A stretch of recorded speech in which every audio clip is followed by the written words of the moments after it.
Sir സത്യത്തിൽ എന്താണ് sir സംഭവിച്ചത്? ആരാണ് താങ്കളെ തട്ടിക്കൊണ്ടുപോയത്? സാറിന് തട്ടിക്കൊണ്ടുപോകാനുള്ള കാരണം എന്താ? ബ്ലാക്ക്മെയിൽ ചെയ്ത് പണം വാങ്ങാനുള്ള ശ്രമമായിരുന്നു സാർ. ഇതിലെന്തെങ്കിലും സിനിമാ ബന്ധമുണ്ടോ? സാർ താങ്കൾ ഒന്നും പറയാതെ പോവുകയാണ് സാർ. എനിക്കൊന്നും പറയാനില്ല സാർ. ഒരു റിട്ടേൺ കംപ്ലൈന്റ് വേണമായിരുന്നു. എനിക്കൊരു കംപ്ലൈന്റും ഇല്ല. തട്ടിക്കൊണ്ടുപോയതിൽ താങ്കൾക്ക് ഒരു പരാതി ഇല്ലെന്നാണോ? എന്നെ ആരും തട്ടിക്കൊണ്ടുപോയിട്ടില്ല. എങ്കിലല്ലേ പരാതിപ്പെടേണ്ട ആവശ്യമുള്ളൂ. വണ്ടിയെടുക്കും. സാർ തന്നെ തട്ടിക്കൊണ്ടു പോയിട്ടില്ലെന്നാണ് ശ്രീകുമാർ പറയുന്നത്. അപ്പൊ പ്രതികളെന്ന് കരുതി പിടിച്ച ഇവരെ എന്ത് ചെയ്യും സാർ? ഒഴുകി തിന്നും. ഇറങ്ങി വെറുമല്ല. അയാൾക്ക് പരാതിയില്ല, പിന്നെ നമുക്കാണ് സുഖേട്. ഇറങ്ങി പാടല്ല.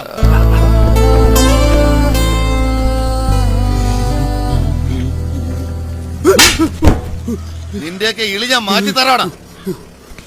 എന്തെങ്കിലും ഒരു കേസിൽ നിന്നെയൊക്കെ എന്റെ കിട്ടും. കുറിച്ച് വെച്ചോടാ. വണ്ടി എടുക്കണം.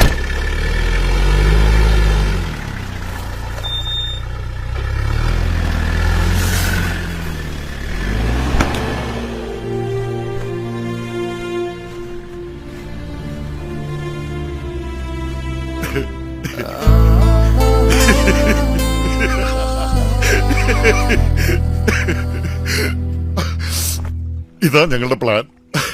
ഇത്രേ ഉള്ളൂ ഞങ്ങളുടെ ബുദ്ധി. ചീറ്റി പണ്ടാറൊടുക്കിപ്പോയി. പക്ഷെ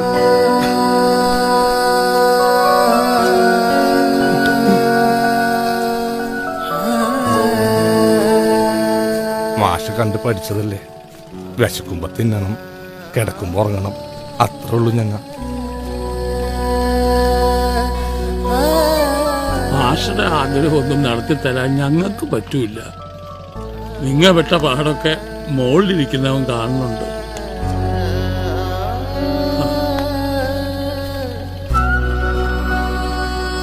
മാഷൊരിക്ക് വലിയ അളവും അത് ഷൂറാണ്. അപ്പൊ ഞങ്ങളെ കണ്ട മറക്കാതിരുന്നാ മതി. കാണുമ്പോ ഒരു സലാം, അത് മതി. പോണേണ് മാഷേ.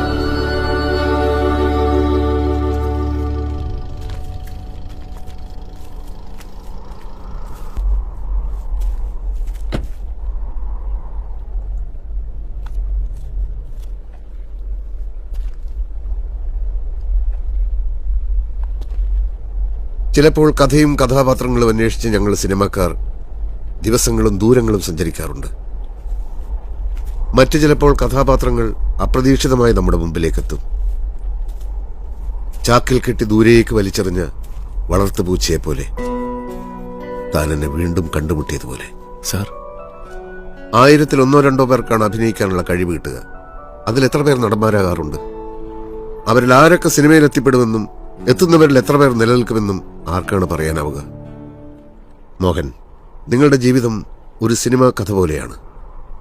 അതിന്റെ ക്ലൈമാക്സ് എങ്ങനെയായിത്തീരുമെന്ന് കാലം തന്നെ തീരുമാനിക്കട്ടെ.